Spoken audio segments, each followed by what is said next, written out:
மகாராஷ்டிரத்தில் இருக்கிற மாலேகான்கிற அந்த ஊர்ல ஒரு பள்ளிவாசல். அந்த பள்ளிவாசல்ல வந்து சும்மா தொழுது கொண்டிருக்கும் பொழுது குண்டு வைக்கிறான். 38 பேர் சாவுறாங்க. அதுல கூட எந்த நாள்ல வைக்கிறான் தெரியுமா? பராத் இரவு மார்க்கத்துல இல்ல, வெள்ளிக்கிழமை எல்லாம் நோம்பாளிகளா இருக்கிறாங்க. மார்க்கத்துல இல்லாத நோம்பு தான் அது. அந்த பள்ளியில கொண்டு வைத்து நோன்பு வைத்துக் கொண்டிருந்த தொழுது கொண்டிருந்த அந்த மக்களுக்கு எதிராக குண்டை வைக்கிறான். இது யார் வச்சா?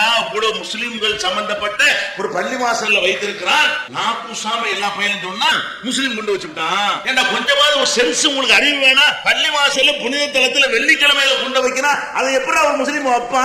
அது கூட உங்களுக்கு சொல்ல முடியுதடா? பேப்பர்கார போட முடியுது? எவ்வளவு நெஞ்செழுத்த உங்களுக்கு இருக்கனு? அதையும் நம்ம மேல போட்டானுவோம். சரி போட்டியில வச்சவன் யார் சொல்லு? புடிச்சியில நிரூபிச்சியா? ஆதாரத்தை எடுத்தியா? அது கிடையாது. 2006ல அதே மாதிரி 11/7/2006ல மும்பையில ரயில் நிலையத்தில் குண்டு வெடிக்கிறது. 180 பேர் சாவுறான் ரயில் நிலையத்தில்.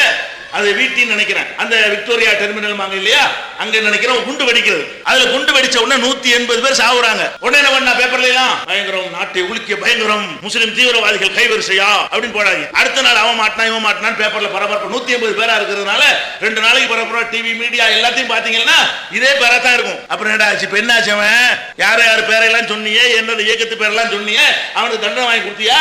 குண்டு வச்சிருந்தா தண்டனை வாங்கி கொடுக்கணும், தூக்கு தண்டனை வாங்கி கொடுக்கணும்ல, ஆயுள் தண்டனை வாங்கி கொடுக்கணுமா? இல்ல நிரூபிக்கணும் கோர்ட்ல போய். நீ பொய்யா புடிச்சதால உன நிரூபிக்க இல்ல, பொய்யா விட்டு. அப்ப இந்த கேஸ் நீ கோர்ட்ல நிரூபிச்சியா? நிரூபிக்க கிடையாது. வழக்கால் நடக்குதா? நடக்கவும் கிடையாது. வழக்கு ட்ரையல் நடந்துட்டு இருக்குன்னா சொல்லு பாப்போம். வழக்கு நடக்கவும் கிடையாது. நீ பிடிச்சு பேரை போட்டா அதோட முடிஞ்சு போச்சு. ஃபைல க்ளோஸ் பண்ணி ஊத்தி மூடி வச்சுட்டான். அப்ப முஸ்லிம் தான் வச்சாங்கற கருத்து மட்டும் அப்படி நிக்குது. ஃபைல் முடிஞ்சு போச்சு.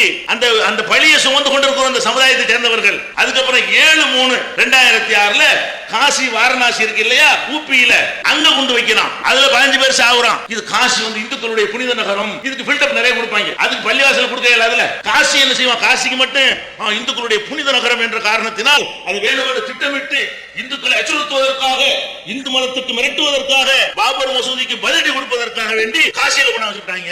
காசிங்கிறது எவ்வளவு புனிதமான இடம் தெரியுமா? அப்படின்னு காசிக்கு பில்டப் கொடுத்த மாதிரி பள்ளிவாசலுக்கு பில்டப் கொடுத்தியா? முஸ்லிம்களுடைய பள்ளிவாசலா இருக்கிற காரணத்தினால் அது அதுவானி தான் வைத்திருப்பாரு என்று சொன்னியா? வாஜ்பாய் தான் வச்சிருக்காருன்னு சொன்னியா? உமா பாரதி வச்சிருப்பான்னு சொன்னியா? அப்ப பள்ளிவாசலா இருந்தாலும் எங்களுக்கு தான் பில்டப் கொடுப்பீங்க, கோயிலா இருந்தாலும் உங்களுடைய புனித தலமா இருந்தாலும் எங்களுக்கு தானே கொடுப்பீங்க.